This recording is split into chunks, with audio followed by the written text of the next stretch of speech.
जिंदगी में आपने एक बात गौर की होगी कि हर वक्त समस्या इतनी बड़ी नहीं होती, लेकिन हम उसे बुरा सोच के बड़ा बना देते हैं। हम छोटी समस्या को भी नकारात्मक सोच के बड़ा बना लेते हैं, लेकिन अगर हम नकारात्मकता के जगह उसको पॉजिटिव वे में ले तो वह परिस्थिति आपके लिए एक खेल बन जाती है और उससे आप आसानी से पार कर लेते हैं। सकारात्मकता की अद्भुत शक्ति के बारे में हम आज कहानियों के माध्यम से जानेंगे, तो बिना देर किए चलिए उन कहानियों की शुरुआत करते हैं। सबसे पहला, नकारात्मकता क्या है? क्या आप किसी भी चीज के बारे में अच्छा महसूस नहीं कर रहे हैं? थका थका सा महसूस कर रहे हैं? हमारे जीवन में दिन प्रतिदिन होने वाली विभिन्न घटनाओं और परिस्थितियों के कारण हमें नकारात्मक विचार आने शुरू हो जाते हैं। ये भय, क्रोध, निराशावाद से भरे होते हैं। इसे सामान्यतः नकारात्मकता कहा जाता है। बहुत से लोग अक्सर भविष्य की चिंता में, अतीत की घटनाओं को याद करने और आमतौर पर जीवन में बिताए बुरे वक्त पर ध्यान केंद्रित करके समय बिताते हैं। यह नकारात्मक या अवांछित विचार चिंता और उदासी का कारण बनते हैं और हमारी ऊर्जा को कम करते हैं। हमारे आसपास के वातावरण में जो कुछ भी हो रहा है, नकारात्मक और सकारात्मक, वह भी हमारी मानसिक स्थिति को प्रभावित करता है। जो कुछ भी हो रहा है उसे नियंत्रित करना हमारे हाथ में नहीं है, लेकिन अपने मस्तिष्क को इस बात के लिए तैयार करना कि वह नकारात्मकता से कैसे निपटे, ये पूरी तरह से हमारे हाथों में है। निरंतर अभ्यास से नकारात्मक सोच पैटर्न को उन विचारों से बदला जा सकता है जो सुख और खुशी देते हैं। नकारात्मक सोच को रोकने के कुछ सबसे प्रभावी तरीके चलिए जानते हैं। पहला तरीका, विचारों को रोकना। किसी भी घटना से पहले बहुत अधिक ना सोचें। ज्यादा सोचने से नकारात्मक विचार उत्पन्न हो सकते हैं, खासकर यदि आप उस बारे में आशंकित हों।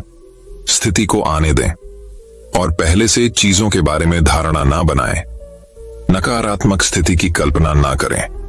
जब आपको लगे कि नकारात्मक विचार आपके दिमाग में प्रवेश करने लगे हैं, तो उन्हें रोकने का प्रयास करें।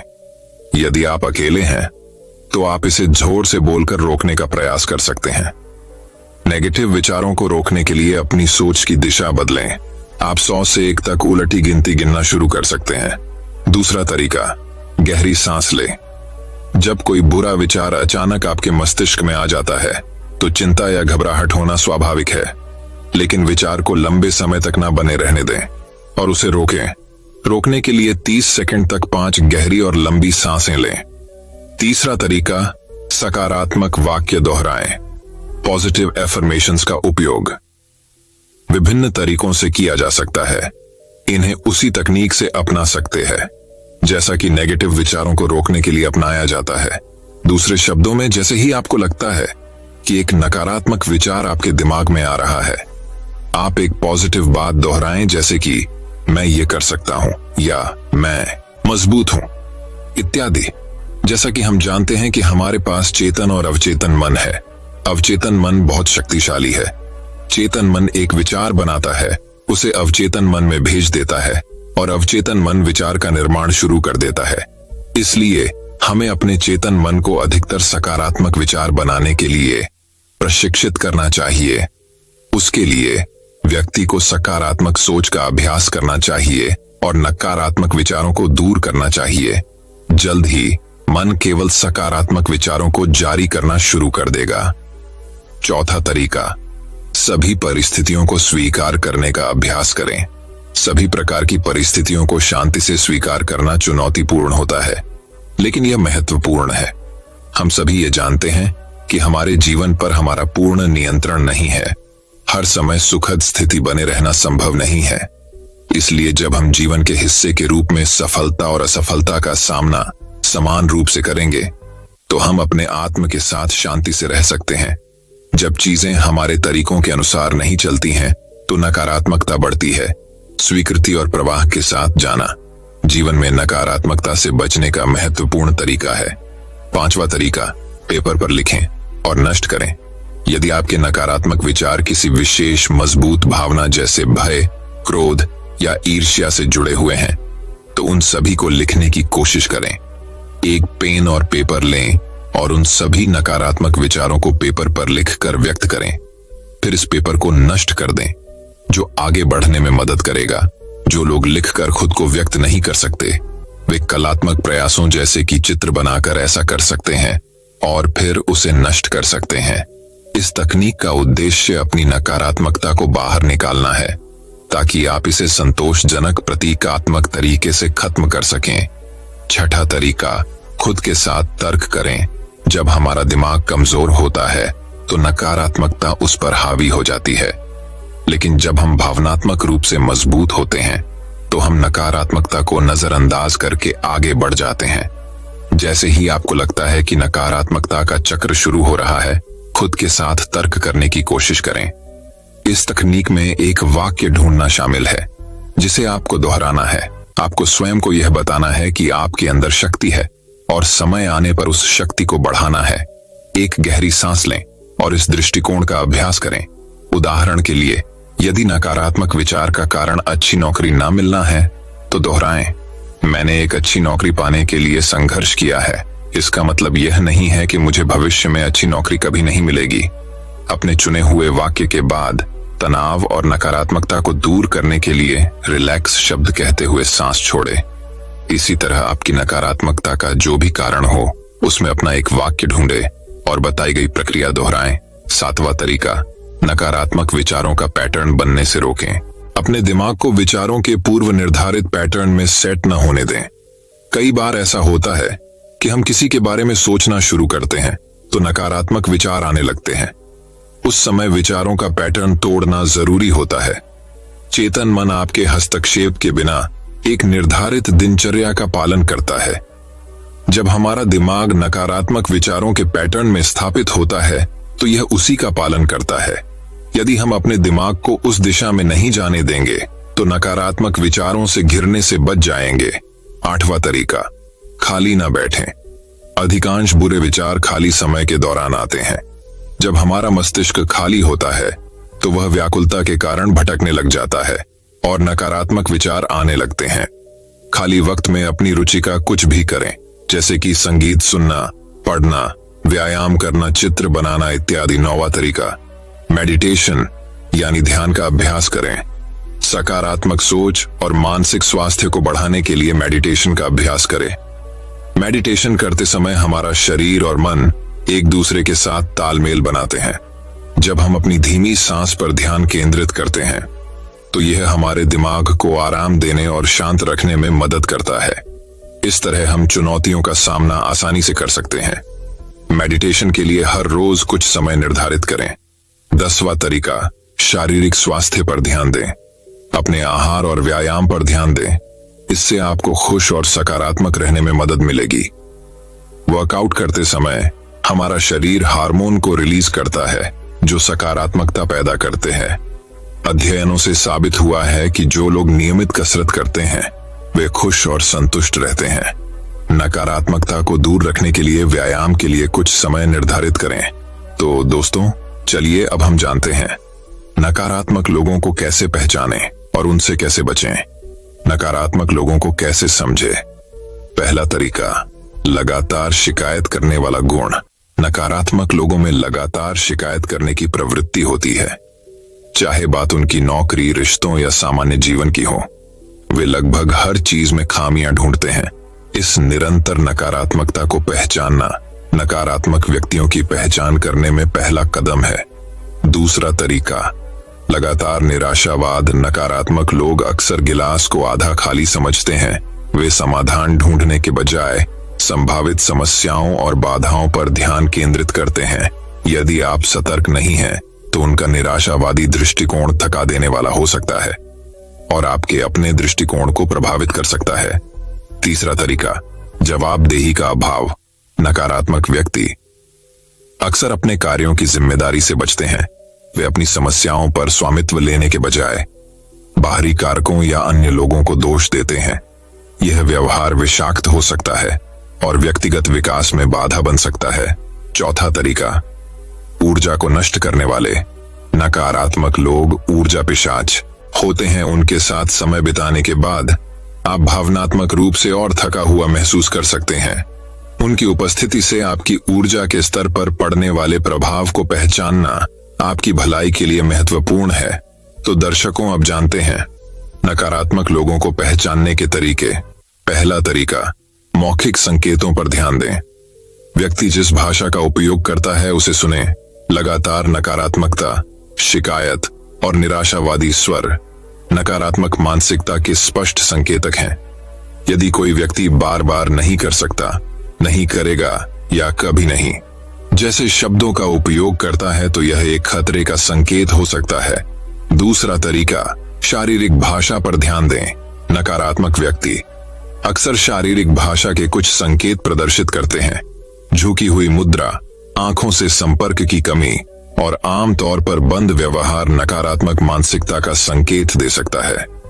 इसके विपरीत सकारात्मक लोगों की शारीरिक भाषा अधिक खुली और संलग्न होती है। तीसरा तरीका, सोशल मीडिया गतिविधि का मूल्यांकन करें। किसी व्यक्ति की ऑनलाइन उपस्थिति उनकी मानसिकता में मूल्यवान अंतर्दृष्टि प्रदान कर सकती है। लगातार शिकायतें पोस्ट करना, नकारात्मक विचार या ऑनलाइन विवादों में उलझना नकारात्मकता के संकेत हैं। लोग सोशल मीडिया प्लेटफॉर्म पर क्या साझा करते हैं, इसके प्रति सावधान रहें। चौथा तरीका, उनके प्रभाव क्षेत्र पर विचार करें। लोग अक्सर अपने पर्यावरण का उत्पाद होते हैं।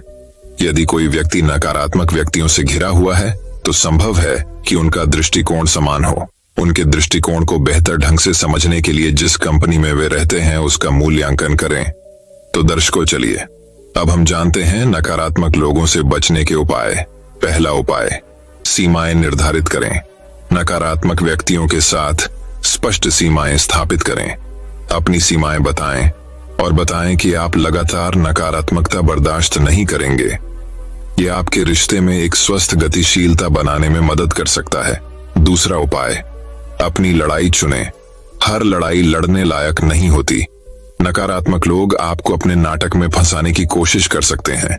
जिन मुद्दों से आप जुड़े हैं उनके बारे में चयनात्मक रहें और अपनी मानसिक भलाई को प्राथमिकता दें। तीसरा उपाय, सहानुभूति का अभ्यास करें। जबकि खुद को नकारात्मकता से बचाना महत्वपूर्ण है, सहानुभूति का अभ्यास आपको किसी की नकारात्मकता की जड़ को समझने में मदद कर सकता है। हालांकि सावधान रहें कि इस प्रक्रिया में उनकी नकारात्मक ऊर्जा अवशोषित न हो जाए। चौथा उपाय, अपने आप को सकारात्मकता से घेरें। अपने आप को समान विचारधारा वाले व्यक्तियों के साथ घेरकर एक सकारात्मक और उत्थानशील वातावरण विकसित करें। ऐसे मित्रों, परिवार और सहकर्मियों की तलाश करें जो जीवन के प्रति सकारात्मक दृष्टिकोण साझा करते हो। पांचवा उपाय, समाधान पर ध्यान दें। जब नकारात्मकता का सामना करना पड़े तो अपना ध्यान समाधान खोजने पर केंद्रित करें। मौजूदा मुद्दों पर ध्यान केंद्रित करने के बजाय सकारात्मक समस्या समाधान चर्चाओं को प्रोत्साहित करें। यह दृष्टिकोण नकारात्मक ऊर्जा को रचनात्मक कार्यों में पुनर्निर्देशित करने में मदद कर सकता है। विविध व्यक्तित्वों से भरी दुनिया में सकारात्मक और पूर्ण जीवन बनाए रखने के लिए नकारात्मक लोगों को पहचानना सीखना और उनके प्रभाव से बचने के लिए प्रभावी रणनीतियों को अपनाना महत्वपूर्ण है। नकारात्मकता के संकेतों को समझकर और अपनी भलाई की रक्षा के लिए सक्रिय रूप से उपायों को लागू करके आप आत्मविश्वास और लचीलेपन के साथ रिश्तों को निभाने के लिए खुद को सशक्त बनाते हैं। याद रखें, सकारात्मकता चुनना केवल एक मानसिकता नहीं है, यह जीवन का एक तरीका है जो अधिक खुशी और सफलता की ओर ले जा सकता है। तो दर्शकों, चलिए अब सुनते हैं सकारात्मक सोच की शक्ति की प्रेरणादायक कहानियां। पहली कहानी, नकारात्मक नजरिया छोड़ सकारात्मक नजरिया अपनाओ। जिंदगी में परेशानियां, मुश्किलें तो सभी के साथ लगी रहती हैं, लेकिन कुछ लोग हर एक चीज को नकारात्मक नजरिए से ही देखते हैं और हमेशा परेशान रहते हैं, हमेशा चिंता और तनाव से घिरे रहते हैं और अपने घर परिवार में भी तनाव का माहौल बना देते हैं। वो किसी भी चीज से खुश नहीं रहते हैं और अपने आगे बढ़ने के रास्ते बंद कर लेते हैं। वहीं कुछ लोग ऐसे भी होते हैं जो जिंदगी में हर एक चीज को सकारात्मक नजरिए से देखते हैं। वो हर एक परेशानी, हर एक मुश्किल के सकारात्मक पक्ष को देखते हैं और ज्यादातर खुश रहते हैं। नकारात्मक नजरिए से हम छोटी से छोटी परेशानी को भी बहुत बड़ी ही मुश्किल में बदल देते हैं और सकारात्मक नजरिए से बड़ी मुश्किल को भी आसानी से दूर कर सकते हैं। एक व्यक्ति काफी दिनों से चिंतित चल रहा था। जिसके कारण वह काफी चिड़चिड़ा तथा तनाव में रहने लगा था। वह इस बात से परेशान था कि घर के सारे खर्चे उसे ही उठाने पड़ जाते हैं। पूरे परिवार की जिम्मेदारी उसी के ऊपर है। किसी न किसी रिश्तेदार का उसके यहाँ आना जाना लगा ही रहता है। उसे बहुत ज्यादा इनकम टैक्स देना पड़ जाता है आदि। इन्हीं बातों को सोच सोच कर वह काफी परेशान रहता था तथा बच्चों को अक्सर डांट देता था तथा अपनी पत्नी से भी ज्यादातर उसका किसी न किसी बात पर झगड़ा ही चलता रहता था। एक दिन उसका बेटा उसके पास आया और बोला, पिताजी मेरा स्कूल का होमवर्क करा दीजिए। वह व्यक्ति पहले से ही तनाव में था तो उसने बेटे को डांट कर भगा दिया। लेकिन जब थोड़ी देर बाद उसका गुस्सा शांत हुआ तो वह बेटे के पास गया तो देखा कि बेटा सोया हुआ है और उसके हाथ में उसके होमवर्क की कॉपी है। उसने कॉपी लेकर देखी तो उसने होमवर्क किया हुआ था। जैसे ही उसने कॉपी नीचे रखनी चाहिए, उसकी नजर होमवर्क के टाइटल पर PDDD होमवर्क का टाइटल था। वे चीजें जो हमें शुरू में अच्छी नहीं लगती लेकिन बाद में वे अच्छी ही होती हैं। इस टाइटल पर बच्चे को एक पैराग्राफ लिखना था जो उसने लिख लिया था। उत्सुकतावश उसने बच्चे का लिखा पढ़ना शुरू किया। बच्चे ने लिखा था, मैं अपने फाइनल एग्जाम को बहुत धन्यवाद देता हूं क्योंकि शुरू में तो ये बिल्कुल अच्छे नहीं लगते लेकिन इनके बाद स्कूल की छुट्टियां पड़ जाती हैं। मैं खराब स्वाद वाली कैडेडवी दवाइयों को बहुत धन्यवाद देता हूं क्योंकि शुरू में तो ये कैडेडवी लगती है लेकिन ये मुझे बीमारी से ठीक करती है।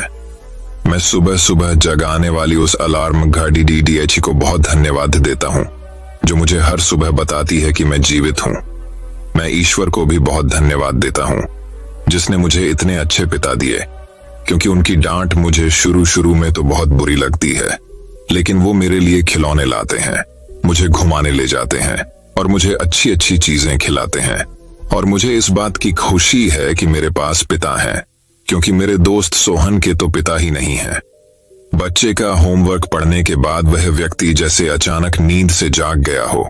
उसकी सोच बदल सी गई। बच्चे की लिखी बातें उसके दिमाग में बार बार घूम रही थी, खासकर वह लास्ट वाली लाइन। उसकी नींद उड़ गई थी। फिर वह व्यक्ति थोड़ा शांत होकर बैठा और उसने अपनी परेशानियों के बारे में सोचना शुरू किया। मुझे घर के सारे खर्चे उठाने पड़ जाते हैं। इसका मतलब है कि मेरे पास घर है और ईश्वर की कृपा से मैं उन लोगों से बेहतर स्थिति में हूं जिनके पास घर नहीं है। मुझे पूरे परिवार की जिम्मेदारी उठानी पड़ रहती है। इसका मतलब है कि मेरा परिवार है, बीवी बच्चे हैं और मैं दुनिया में अकेला नहीं हूं। और ईश्वर की कृपा से मैं उन लोगों से ज्यादा खुशनसीब हूं जिनके पास परिवार नहीं है और वो दुनिया में बिल्कुल अकेले हैं। मेरे यहाँ कोई ना कोई मित्र या रिश्तेदार आता जाता रहता है। इसका मतलब है कि मेरी एक सामाजिक प्रतिष्ठा है और मेरे पास मेरे सुख दुख में साथ देने वाले लोग हैं। मैं बहुत ज्यादा इनकम टैक्स भरता हूँ। इसका मतलब है कि मेरे पास अच्छी नौकरी है और मैं उन लोगों से बेहतर हूँ जो बेरोजगार हैं और पैसों की वजह से बहुत सी चीजों और सुविधाओं से वंचित हैं। हे मेरे भगवान, तेरा बहुत बहुत शुक्रिया, मुझे माफ करना, मैं तेरी कृपा को पहचान नहीं पाया। हाथ जोड़ दाकर उस व्यक्ति ने ईश्वर को धन्यवाद देते हुए कहा। इसके बाद उसकी सोच एकदम से बदल गई। उसकी सारी परेशानी, सारी चिंता एकदम से जैसे खत्म हो गई। वह एकदम से बदल सा गया। वह भागकर अपने बेटे के पास गया और सोते हुए बेटे को गोद में उठाकर उसके माथे को चूमने लगा और अपने बेटे को तथा ईश्वर को धन्यवाद देने लगा। दोस्तों, इस कहानी में बहुत ही गहरी और अच्छी बात छुपी हुई है कि आपके सामने जो भी परेशानियां हैं, आप उनके नकारात्मक पक्ष को ना देखकर उसके सकारात्मक पक्ष को देखें।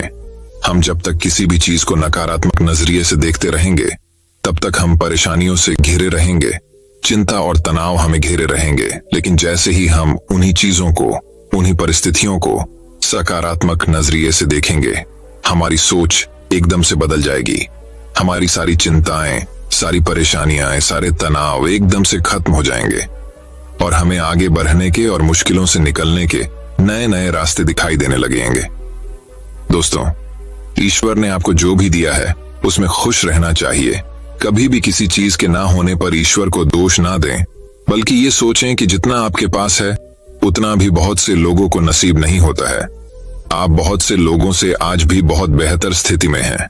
आपके पास आज जो कुछ भी है, आज आपके पास जो भी सुविधाएं हैं, उनको पाने के लिए भी बहुत से लोग तरसते हैं, सपने देखते हैं। तो कभी भी किसी भी चीज को नकारात्मक नजरिए से ना देखें।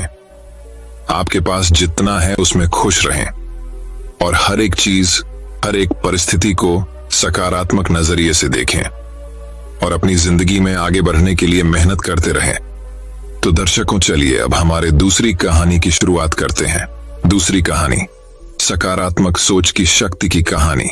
एक बार की बात है, एक बहुत ही दयावान आदमी था। वह हर रोज सुबह घर से काम के लिए निकलते हुए कुछ लोगों की मदद करता था। जैसे सबसे पहले वह एक घर की बालकनी से गिरते हुए पानी को व्यर्थ होने से बचाने के लिए वहां एक छोटे से पौधे वाला गमला रख देता है, जिससे पानी उस पौधे पर गिरे। इसके बाद वह थोड़ा और आगे जाता है। वहां एक आदमी का ठेला एक गड्ढे में फंस जाता है। उसकी मदद के लिए कोई आगे नहीं आता, तब वह आदमी उसकी मदद करता है।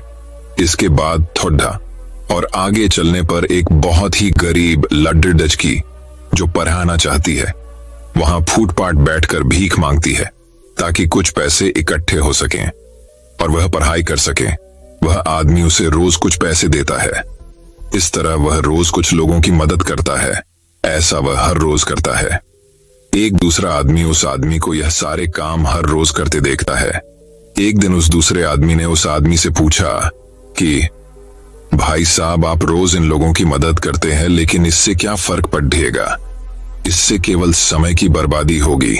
तब वह आदमी उस दूसरे आदमी से कहता है कि इससे मुझे कोई फर्क नहीं पड़ता, इससे आपको भी कोई फर्क नहीं पड़ेगा और इससे इस दुनिया में भी किसी को कोई फर्क नहीं पड़ेगा। किंतु जो मैं करता हूं वह मेरा फर्ज है।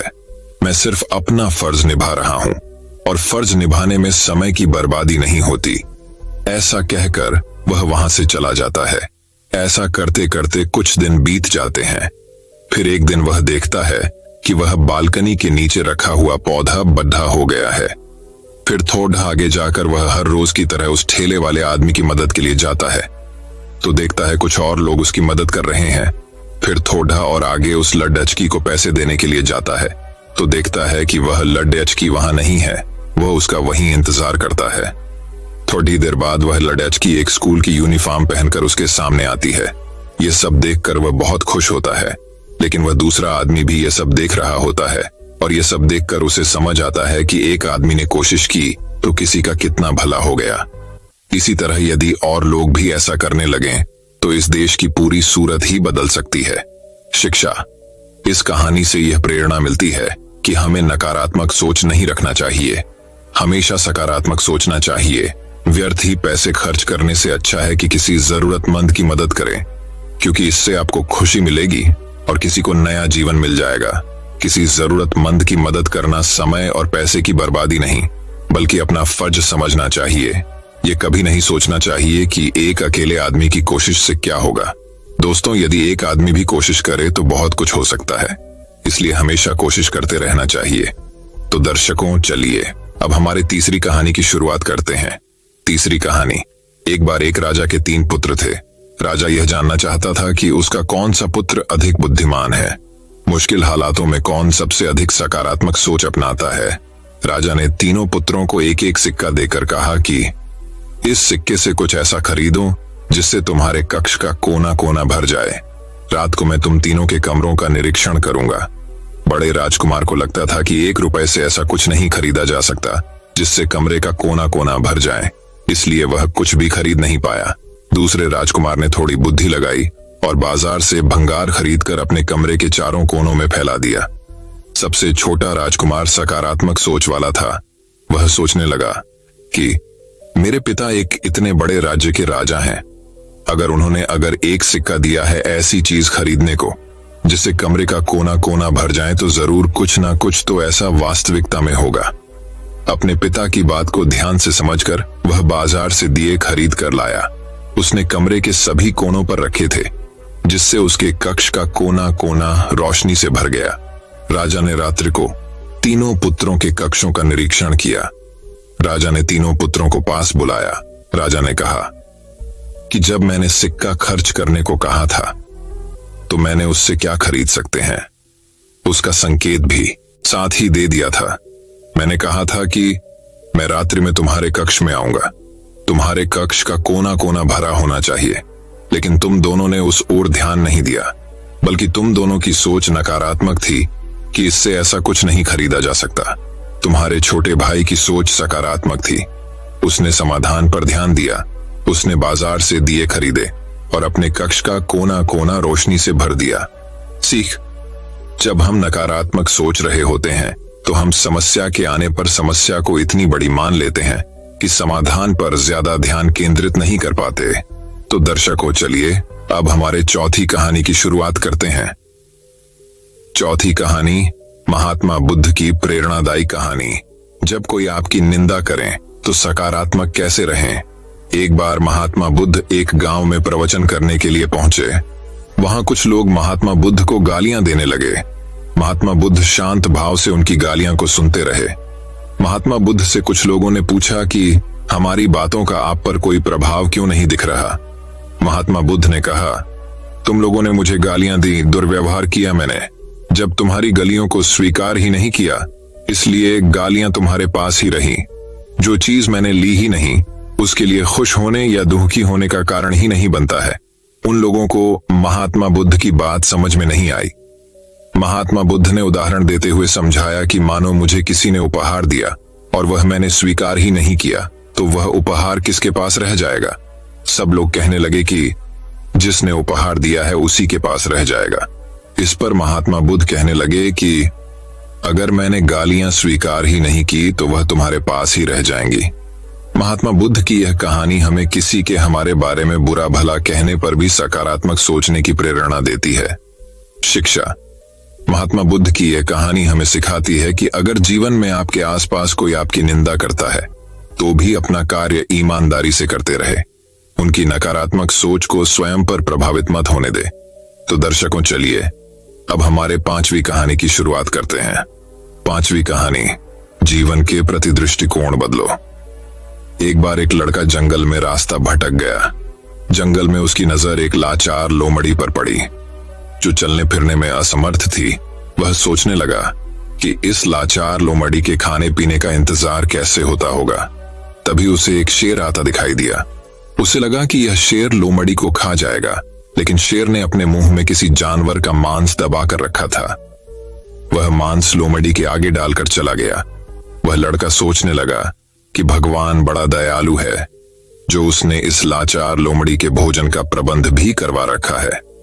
घर आकर उसने निश्चय किया कि जैसे उस लोमड़ी के भोजन का प्रबंध ईश्वर ने कर दिया, वैसे ही वह मेरे भोजन का भी प्रबंध करें। इसी जिद में वह बहुत दिनों तक भूखा रहा। जब उसके गुरु को उसकी इस हरकत का पता चला तो वह उसके घर पहुंचे। उसने सारी बात गुरु को बताई और कहा कि ईश्वर उस लोमड़ी के लिए तो दयालु था, फिर मेरे लिए क्रूर क्यों हो गया। उन्होंने मुझे ऐसा दृश्य दिखाया ही क्यों दिखाया। उसके प्रश्न सुनकर गुरु मुस्कुराते हुए बोले कि बेटा, तुम ईश्वर का इशारा नहीं समझे। ईश्वर तुम्हें उस लाचार लोमड़ी की तरह नहीं, बल्कि उस बहादुर शेर की तरह बनने की प्रेरणा दी थी। ईश्वर चाहते थे कि यह दृश्य देखकर तुम उस शेर की तरह बनो जो बहादुर भी हो और उसके मन में दूसरों के प्रति मदद की भावना भी हो। गलती ईश्वर की नहीं, तुम्हारे दृष्टिकोण की है। तुमने लोमड़ी की लाचारी में ईश्वर का उस तक भोजन पहुंचाना तो देख लिया, लेकिन तुमने उस दृष्टिकोण को नजरअंदाज कर दिया कि उस तक भोजन कैसे पहुंचा। इसलिए ईश्वर के इशारे को समझो, उठो और भोजन करो। स्वयं को लोमड़ी की तरह लाचार नहीं, बल्कि शेर की तरह बहादुर, आत्मनिर्भर बनाओ ताकि समय पड़ने पर दूसरों की मदद कर सको। गुरु के समझाने पर उस लड़के का जीवन के प्रति दृष्टिकोण बदल गया।